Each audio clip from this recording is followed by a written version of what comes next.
Pastor Betinho é meu amigo, está junto com a sua família, sua esposa, seu filho. Por favor, Pastor Betinho. Pastor Betinho é um grande amigo que eu tenho, lá de Volta Redonda. Tivemos a alegria de pastorearmos juntos Jardim Amália por 3 anos, né? Esteve conosco lá nos ajudando, 2 anos e alguma coisa.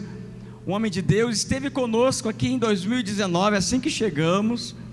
Esteve também numa comemoração de aniversário da igreja. Eu tenho certeza que através dele, Deus vai falar poderosamente ao nosso coração.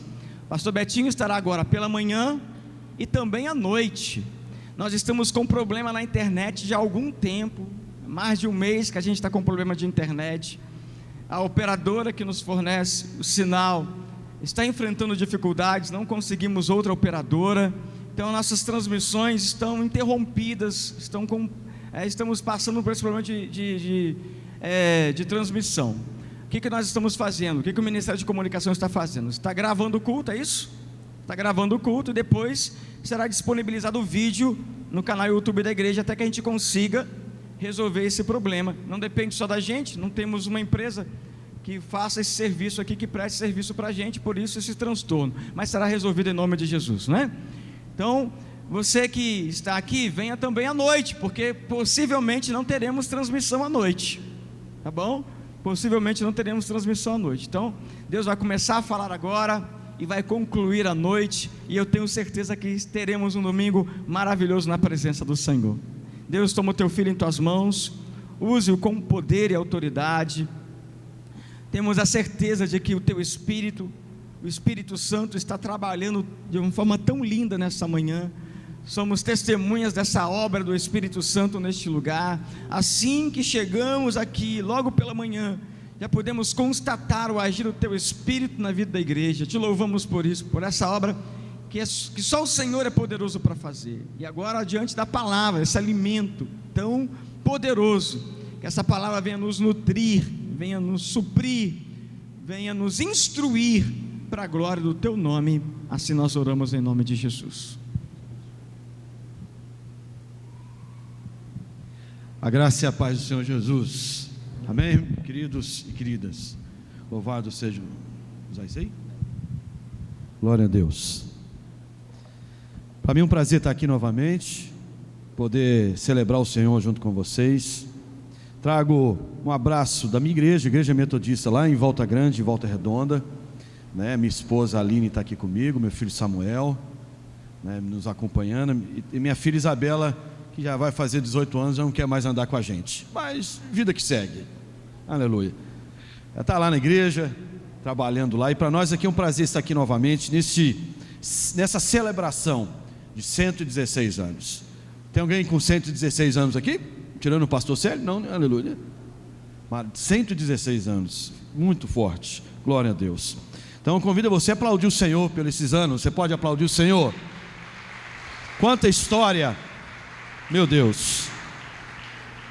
E como o pastor Célio disse, quantas vidas, né? Glória a Deus. Quero também destacar aqui, né,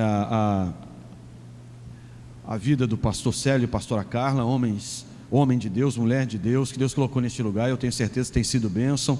Foi bênção lá em Volta Redonda e tem sido bênção aqui. Para nós é uma honra poder estar caminhando e estar aqui junto com vocês hoje, meu irmão. Obrigado pela oportunidade, amém? Pela honra de estar aqui desses 116 anos. Convido você então, neste domingo, onde vocês estão vivendo vão viver o momento da Santa Ceia. Quero ler com vocês o Evangelho de Lucas, capítulo de número 22. Lucas 22.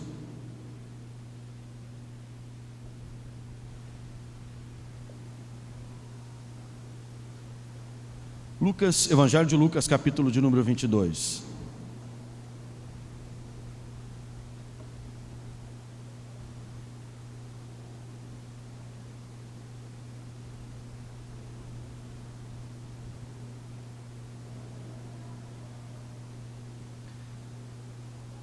Lucas 22, a partir do versículo 7. Podemos ler? Amém, irmãos? Está escrito assim, Lucas 22, versículo de número 7. Chegou o dia da festa dos pães asmos, em que importava comemorar a Páscoa. Jesus, pois, enviou Pedro e João, dizendo: ide e preparar-nos a Páscoa para que a comamos. Eles perguntaram: onde queres que a preparemos? Então lhe explicou Jesus: ao entrares na cidade, encontrareis um homem com um cântaro de água, segui-o até a casa em que ele entrar, e dizei ao dono da casa: o mestre manda perguntar-lhe onde é o aposento no qual hei de comer a Páscoa com os meus discípulos. Ele vos mostrará um espaçoso cenáculo mobilado, ali fazei os preparativos. E indo, tudo encontraram como Jesus lhe dissera, e prepararam a Páscoa. Chegada a hora nona, pôs-se Jesus à mesa, e com ele os apóstolos. Ele disse: tenho desejado ansiosamente comer convosco essa Páscoa, até antes do meu sofrimento, pois vos digo que nunca mais a comerei, até que se cumpra no reino de Deus. E tomando o cálice, tendo dado graças, disse: recebei e parti entre vós, pois vos digo de que agora em diante não mais beberei do fruto da videira, até que venha o reino dos céus. Versículo 19: e tendo tomado o pão, tendo dado graças, o partiu e lhe deu, dizendo: este é o meu corpo, que ofereço por vocês, fazei isto em memória de mim. Semelhantemente, depois de cear, tomou o cálice, dizendo: este é o cálice da nova aliança no meu sangue, derramado em favor de vós. Amém? Até esse versículo de número 20. No nome de Jesus. O pastor já orou e a gente vai conversar um pouco sobre esse momento no ministério de Jesus. Irmãos, irmãs, Jesus, durante o seu ministério, durante a sua caminhada, Jesus usou muitas maneiras de revelar quem Ele era. Jesus mostrou fundamentos que fazem parte da nossa caminhada cristã, que precisam estar muito bem claros na nossa vida, na nossa caminhada cristã. Infelizmente, a gente vê muitas pessoas muito rasas, pessoas que não procuram e não se preocupam em se aprofundar em coisas fundamentais que Cristo deixou para nós, e coisas muitas vezes simples, que são claras de se entender, mas às vezes a gente não se entrega tanto, porque nós gostamos de novidade. Não que a novidade seja ruim, a gente precisa de novidade, mas existem fundamentos que não mudam, e se muda é aquilo que é aparente, a essência tem que permanecer. Então Jesus, quando veio aqui nessa terra, quis revelar a nós fundamentos que não mudam,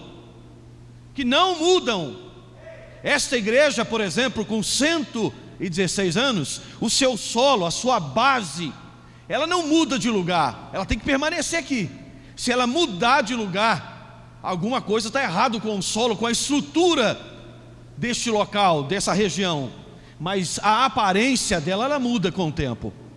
Pensa aí, né? Quantas vezes essa igreja mudou de forma aparente, mas a base dela, ela não pode mudar, ela está fixada num endereço, né? Esse terreno não tem como arrancar isso aqui desse lugar.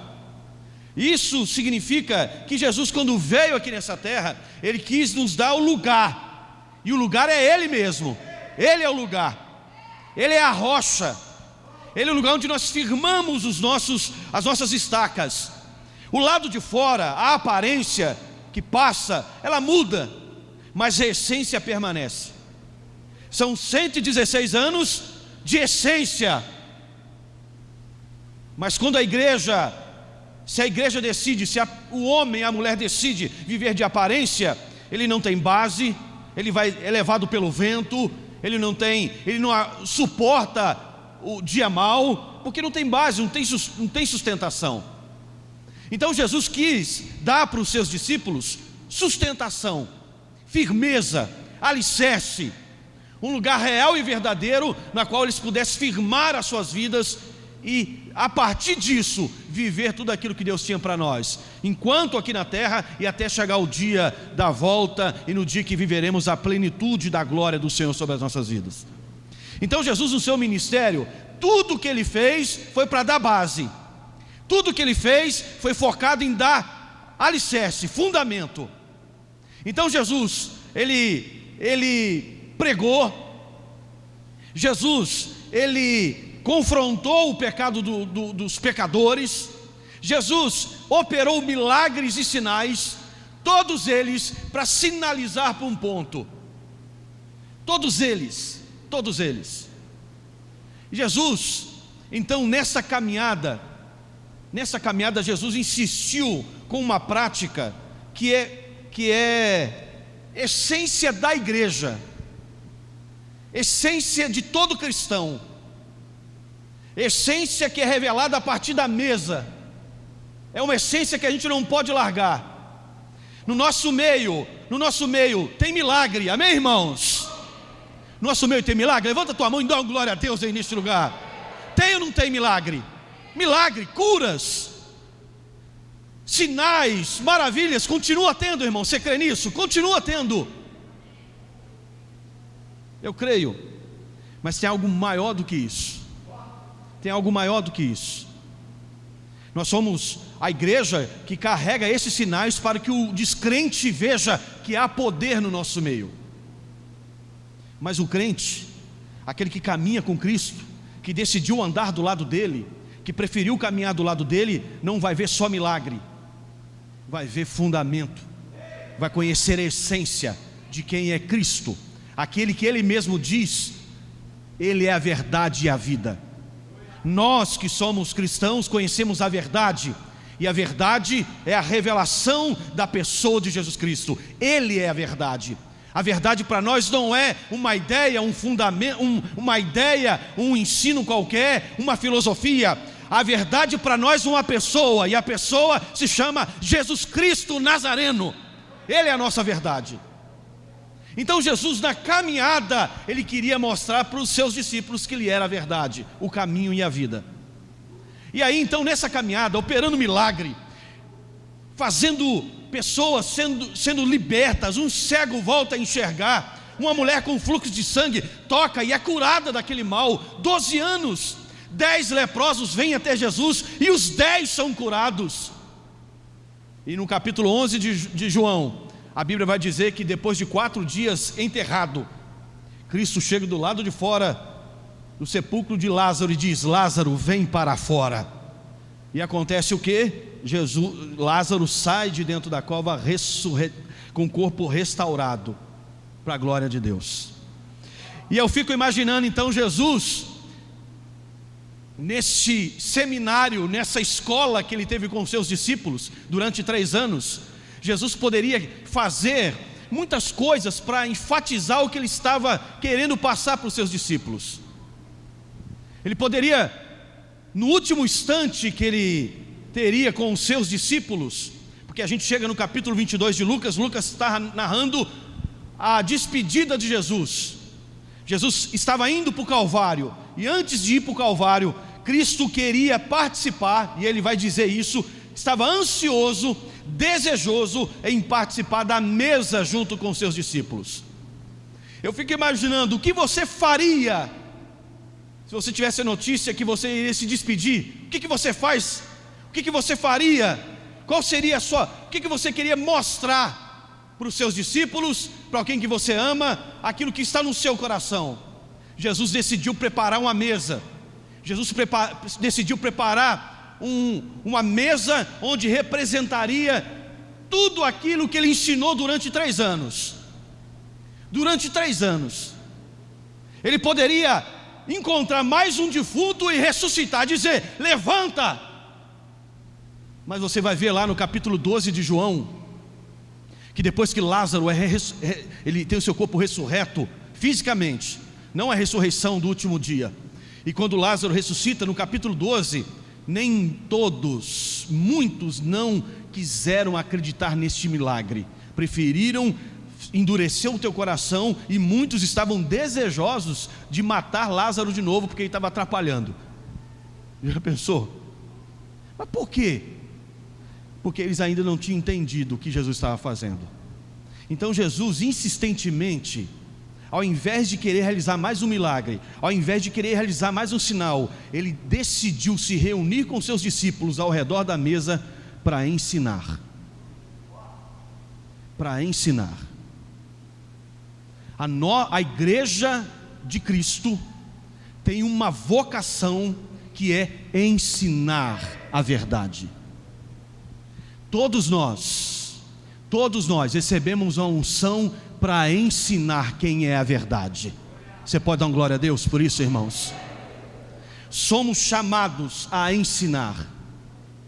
Por isso que a igreja se preocupa em ensinar, ou deveria. Muitas vezes a gente não quer gastar tempo, a gente quer pegar as coisas prontas. Vivemos um tempo onde queremos tudo pronto. As pessoas não gostam de pensar, não gostam de pesquisar. Em tempo de internet, o que está na internet é verdade. Está na internet é verdade. Ninguém quer o teu trabalho de pesquisar, porque é assim, o que aconteceu, porque é desse jeito. Ninguém quer saber como é que a igreja chegou em 116 anos, qual é a história, quais os processos que ela enfrentou. A gente quer viver o já e, ao invés de parar para pensar e chegar à conclusão, só estou aqui porque alguém pagou o preço lá atrás. E como é que foi pago esse preço nessa caminhada?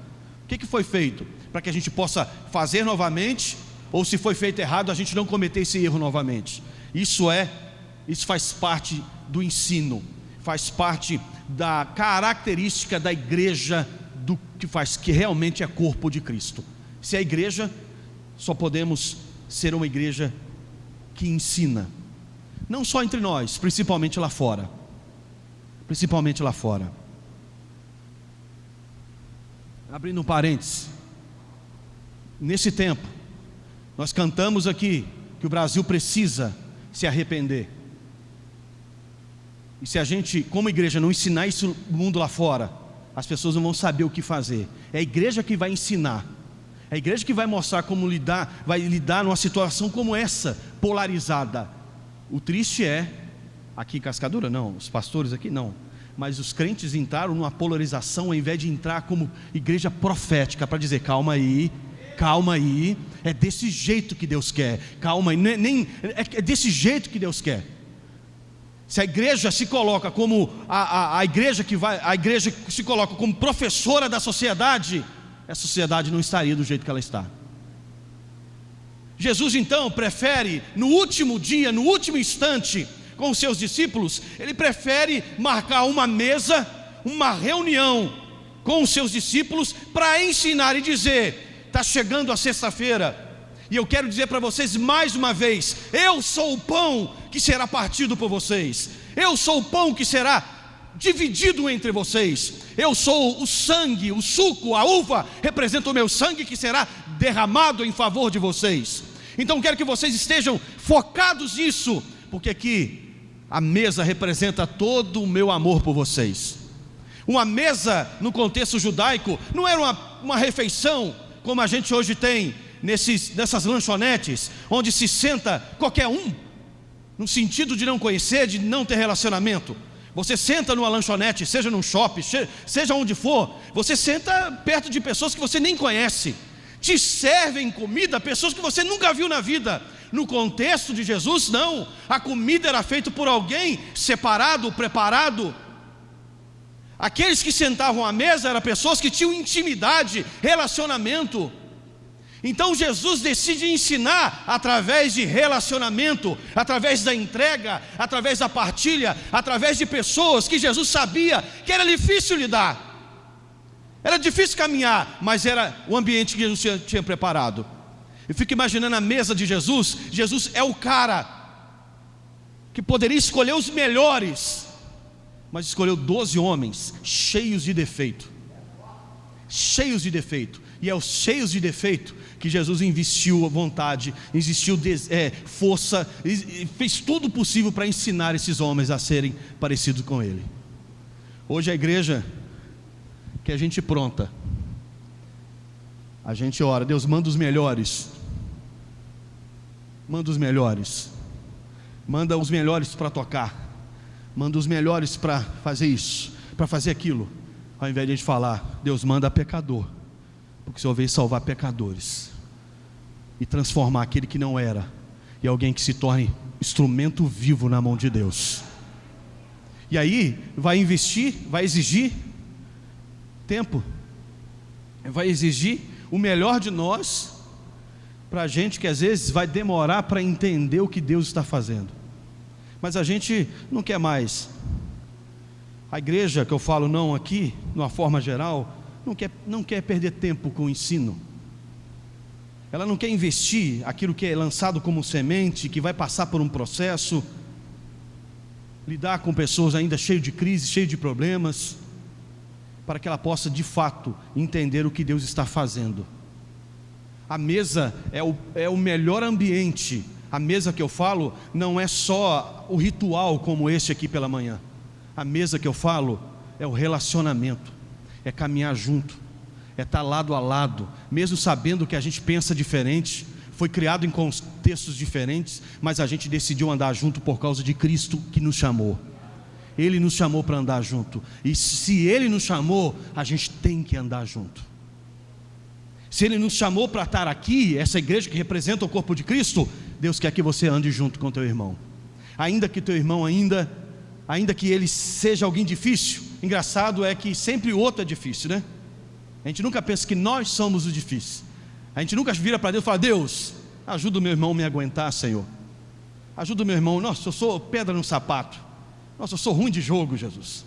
Nossa, eu sou traíra. Meu Deus, ô Jesus, sabe como é que eu sou fofoqueiro? Ajuda o meu irmão a me aguentar. Não, a gente sempre acha que é o outro.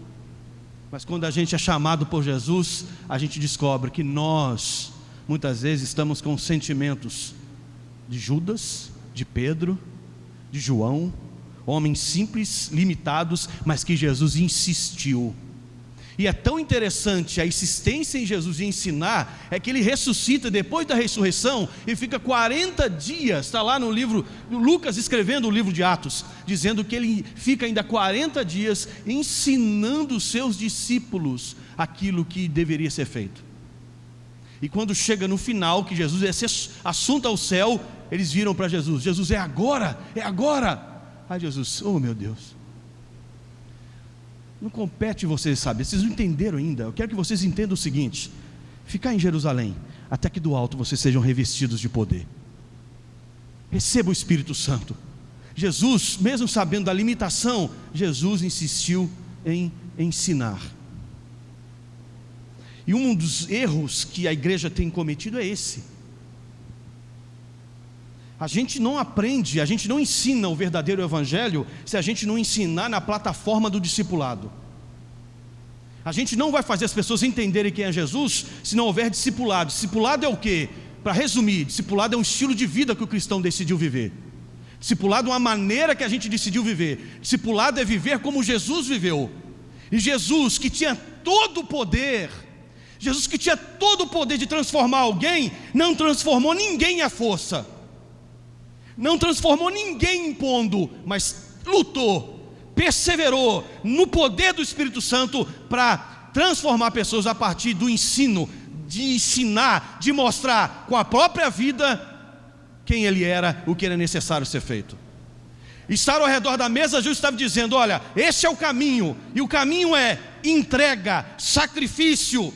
Esse é o caminho no qual vocês terão vida, porque vocês só têm vida porque Deus decidiu compartilhar a sua glória com vocês. Então por isso eu sou o pão que se partiu, que agora eu vou dividir com vocês. Vocês terão a minha essência, porque eu estou compartilhando, estou me entregando para vocês.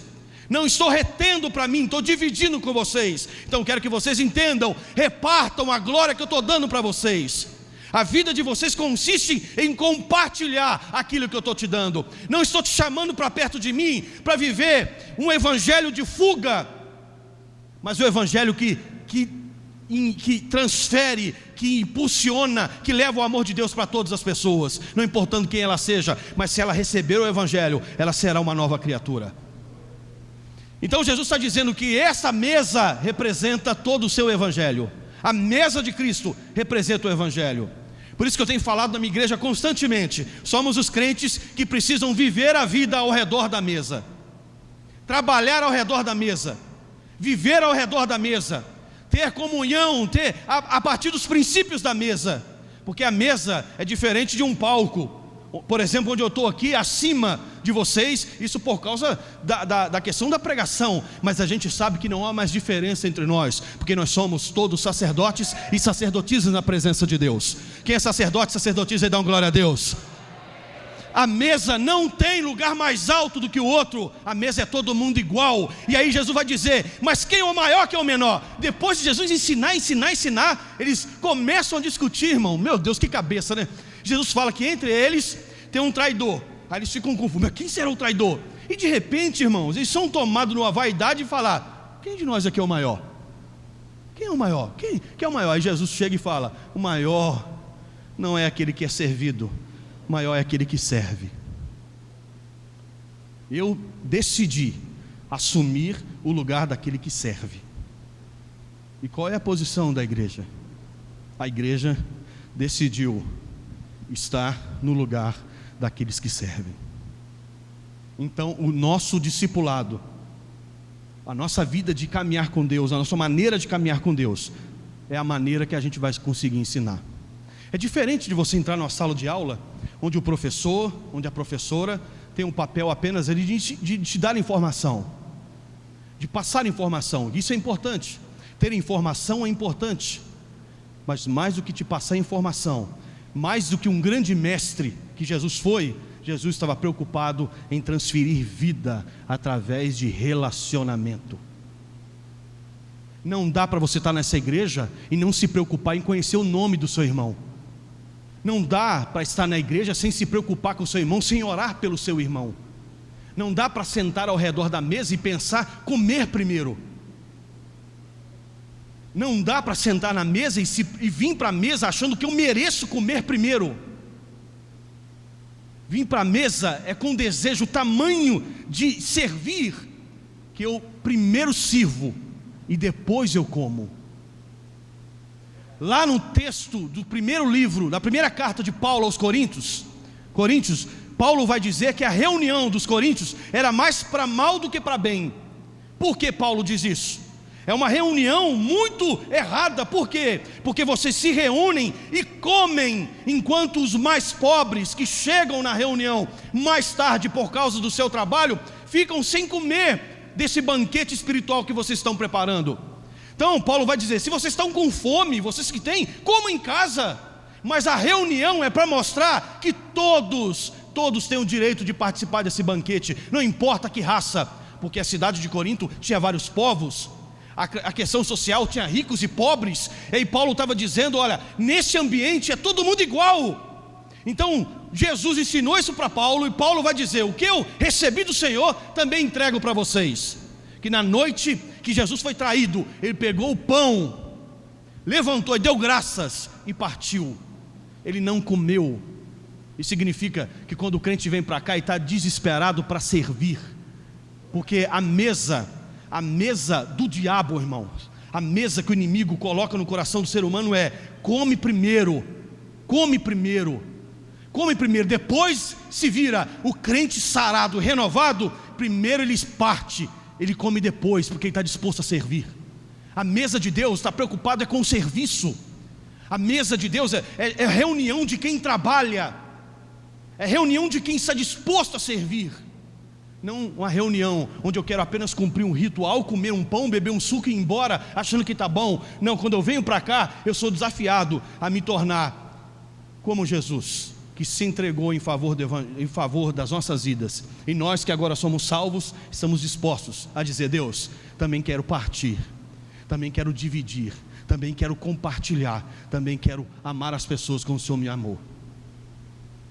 Isso é discipulado na essência. Discipulado que é transferido por relacionamento, discipulado que é transferido pela entrega, discipulado que é transferido pelo amor que a gente tem a Deus, porque Ele nos amou primeiro, e eu entendi o amor dele por mim. Jesus decide montar aquela cena, aquela santa cena, para mostrar para eles: aqui resume todos os meus 3 anos junto com vocês. Aqui representa Porque para o judeu, tem aqui os símbolos, e você vai ver lá os 4 cálices, tem toda uma explicação, dizendo o ritual que significava aquilo para um judeu.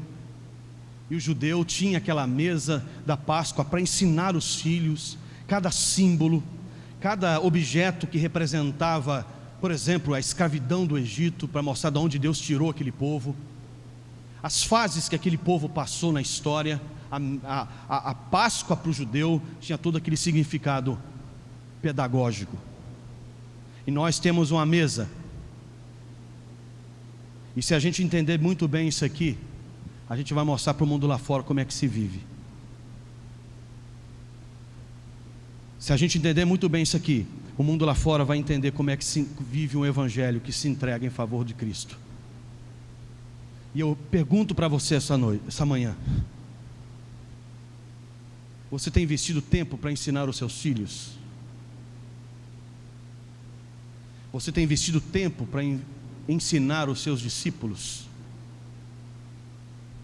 A gente tem investido tempo para passar aquilo que Jesus ensinou, e se for preciso tocar a mesma tecla até que ele entenda? Ou a gente não tem paciência e vai mudando o assunto, porque as pessoas se enjoam, mas as pessoas enjoam da mesma coisa, mas não entendem a mesma coisa, tem dificuldade de assimilar as coisas. Jesus vai dizer para os discípulos no caminho de Emaús: vocês são tardios de coração, vocês demoram a entender. Jesus usa a palavra para quebrar aquilo. Ele vai falar sobre ele lá no livro, no capítulo 24 de Lucas, porque eles demoraram para entender, e Jesus já tinha ressuscitado, e eles estavam voltando para Emaús, porque não entenderam o projeto, o que era necessário acontecer. Então a gente ao redor da mesa, mais uma vez, porque a gente tem Santa Ceia todo mês, porque o ensino é o mesmo, não tem mais o que inventar, não tem mais o que falar. Está aqui a prova do amor de Deus pela tua vida, está aqui a prova que Deus se interessa por você, aqui está a prova que Deus te amou ao ponto de se entregar por você. Você pode estar enfrentando os momentos mais difíceis da tua vida, mas aqui está o consolo para você, dizendo que Ele resolveu o maior problema. O maior problema Ele resolveu na cruz do Calvário. Por isso que a gente tenta, a igreja tem símbolo para te ajudar a lembrar, a não perder o foco, porque não tem outra mensagem a não ser a cruz de Cristo, não tem outra mensagem a não ser a mesa dele, não tem outra. E isso era tão extraordinário no início da igreja, que quando a igreja inicia, lá em Atos a gente vai ver o livro histórico do Novo Testamento, o livro de Atos registra que eles se reuniam sempre ao redor da mesa, porque a mesa era o foco, a mesa era a Bíblia para eles, a mesa era o Novo Testamento para eles, porque o Novo Testamento ainda não tinha sido fechado, os livros, as cartas estavam sendo escritas. Então onde era o foco da caminhada daqueles homens? Mesa do Senhor, mesa de Deus, a Santa Ceia, onde Ele demonstra que Ele foi entregue, o seu sangue foi derramado, e vocês precisam viver dessa forma, se entregando, se derramando, vivendo em comunhão, porque é assim que a igreja vive. Não tinha como discutir teologia, se é isso, se é aquilo, se é predestinação, eleição, livre-arbítrio. Não tinha tempo, porque a mesa era o foco. A mesa era o foco. E qual é o nosso foco como igreja? O que a gente quer mostrar para o mundo lá fora? Olha, tem muita coisa que a gente pode discutir, mas tem algo para mim que é muito claro: vem para a mesa, chama as pessoas lá fora para vir para a mesa. Mas como assim? Para vir para o relacionamento. Vem conhecer de perto o povo de Deus, e você vai ver que é o melhor povo da face da terra. Chama para comunhão, não chama para debate, não chama para discussão, não chama para disse-me-disse, chama para a mesa, meu irmão. E aí, eu sou meu amigo e vai deixar eu falar, eu não vou falar. Esse tempo de polarização, crente brigando, irmão, brigando. Você pode ter seu direito de fazer tudo, mas chama para a mesa, chama para o lugar de comunhão, onde vai ter diferença, mas a gente vai olhar, peraí, até agora a gente não achou um denominador comum aqui, mas na mesa eu continuo sendo seu irmão, não vou sair daqui. Está meio confuso, mas eu vou continuar aqui. Tem um monte de gente saindo da mesa por coisas passageiras. Tem um monte de gente saindo da mesa por coisas passageiras. E é aqui que se aprende. É aqui que a gente não perde o foco. É no lugar de comunhão, lugar de relacionamento, lugar onde a gente ama as pessoas com toda a força que a gente tem, porque Deus nos amou com seu infinito amor. Ele se entregou por nós. Que a igreja tenha um ambiente como a mesa para mostrar para as pessoas. A gente nunca vai ter poder, e nem precisa disso, para mostrar que Deus existe através da ciência, ou através de qualquer outra coisa poderosa que o mundo possa criar. Porque o que a gente tem é relacionamento com uma pessoa. E essa pessoa agora que se relaciona conosco não está à distância, está dentro de mim, está dentro de você. Se chama Espírito Santo. Não é um anjo que está do nosso lado trazendo uma mensagem dizendo: Deus está contigo. Não, é você que agora pode dizer: Deus está comigo. E aí você, com Deus em você, você tem relacionamento, você tem vida para transferir. Você tem verdade que não é um pensamento, uma notícia, é uma pessoa que agora vive em você. E estar ao redor da mesa, a gente olha e fala: olha, o processo está aqui. Eu não merecia, mas o sangue foi derramado por mim. Então agora eu vivo no sangue de Cristo. Eu como é dele, ele é o meu alimento. Mesmo que o mundo lá fora fala: isso é bobeira, isso vai passar. É você num relacionamento dizendo: olha, tem muita coisa que eu não consigo nem explicar, mas ele está aqui dentro de mim. É a presença dele que me sustenta, é a presença dele que me faz entender. Jesus quer que a gente aprenda ao redor da mesa. Para terminar, irmãos,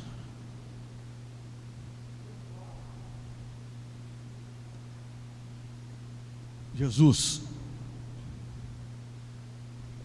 quer mostrar que a nossa igreja, que o seu corpo, ensina pelo relacionamento. Tem muita gente querendo, por exemplo, escola dominical, igual, não sou contra, mas escola dominical que pareça uma faculdade. Pode ser, o que eu digo no sentido de dar muita informação, isso é importante. Mas igreja não veio mostrar uma faculdade onde o professor está aqui e os alunos estão lá embaixo. Igreja é lugar de relacionamento. Você gosta de estar aqui porque você ama esse lugar. Às vezes não tem nada para falar, mas só o fato de estarmos juntos já basta, porque eu amo se relacionar com os meus irmãos em Cristo Jesus. Passamos a semana inteira correndo, luta, sendo perseguido, gente não querendo acreditar naquilo que a gente acredita, e a gente vai sendo perseguido no trabalho, mas a gente persevera. Aí tem o domingo, nessa correria toda, vem para a igreja para quê? Não, aqui eu quero buscar comunhão, ser forte novamente para salvar a gente lá fora. Aí vem para cá. Agora tem gente, irmãos, que parece que esse ambiente aqui cansa. Não entendeu a mesa. A mesa é lugar de quem gosta de falar de Bíblia. Mesa é um lugar onde as pessoas gostam de aprender, de ouvir o testemunho do outro, de ouvir o outro falar, de ouvir o outro contar a sua história e dizer: louvado seja Deus, que Deus está fazendo um milagre na tua vida. A mesa é um ambiente onde aquele que é alta patente se coloca do lado daquele que não tem patente nenhuma, mas todos eles comungam porque tem o Espírito Santo dentro deles. E aqui vive um ambiente onde não há diferença, onde a gente não precisa estar sobre ninguém para se sentir maior ou melhor. A gente sente prazer ao estar ao redor da mesa, brigando, entre aspas, para servir primeiro. Eu quero é servir. Então nessa manhã, irmãos, posso entregar uma revelação aqui? Posso? Nessa manhã Deus tem uma bandeja para entregar na sua mão. Levanta a tua mão e toma posse da bandeja. Bandeja, meu irmão, não é que você vai receber, não, é você que vai entregar. É você que vai sair: deixa que eu vou servir primeiro. Eu quero servir primeiro. Aí, meu irmão, você vai procurar o pastor: eu não sei nem que dom que eu tenho, mas eu quero servir. Eu quero servir. Vai servindo, vai servindo, vai servindo, porque você aprendeu e está aprendendo e está amadurecendo nessa caminhada. Ô meu irmão, minha irmã, não tem outro lugar melhor que não seja ao redor da mesa. Mesa não é só ritual, mesa é relacionamento. Mesa, como eu tenho dito na minha comunidade lá, mesa é lugar de amor, unidade e serviço.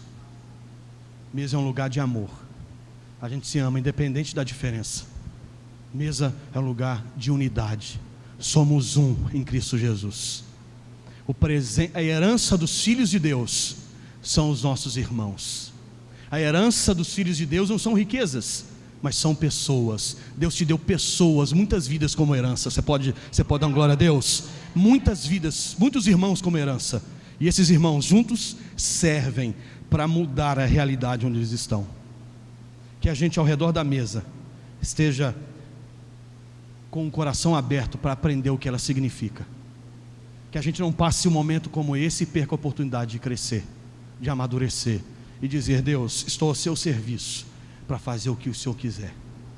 Estou na plataforma da mesa para o Senhor fazer milagres no nosso meio, e a gente não perder o foco da mesa e ficar olhando mais para o milagre. Quem está focado na mesa não vai ter problema em viver milagres, porque nunca vai se desviar, vai nunca perder o foco, vai nunca perder o foco de ter as coisas nessa terra, porque o foco dele está na mesa.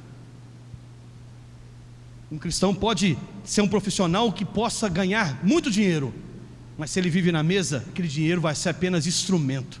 Ele vai dominar o dinheiro não vai dominar, porque ele vive ao redor da mesa. Então, irmãos, Igreja Metodista em Cascadura, vocês estão vivendo ao redor da mesa, e ao redor da mesa vocês nunca perderão o foco. Ao redor da mesa, Deus vai dar sinais, Deus vai derramar os seus dons sobre vocês, Deus vai dar prosperidade para vocês, para que vocês usem isso como ferramenta, para que mais vidas sejam alcançadas para viver ao redor da mesa junto com vocês, para que eles entendam que o melhor lugar para se estar é ali, ao redor de Cristo, servindo, não buscando nada que não seja estar servindo o meu irmão no reino de Deus, estar servindo aquele que precisa. Que nesta manhã a gente consiga viver como Jesus viveu.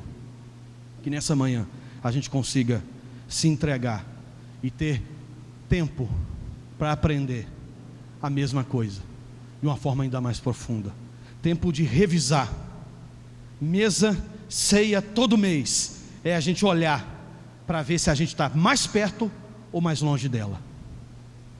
Mesa todo mês, eu digo ritual, é para a gente ver se a gente está vivendo a mesa todos os dias, ou se a gente está mais distante dela, se a gente está tendo práticas distante da mesa, parou de servir, parou de amar, parou de viver unidade. Não, a mesa, ela nos atrai, por isso que você precisa todo dia olhar para ela. Hoje você tem a Bíblia, e ela te faz permanecer na mesa. Quem tem Bíblia todo dia nunca sai da mesa, está sempre ao redor da mesa, está sempre pronto a fazer como Jesus fez, se entregar em favor do Evangelho. Que esses 16 anos se multipliquem e que vocês possam ser realmente, cada vez mais, uma igreja que vive ao redor da mesa. Amém, irmãos?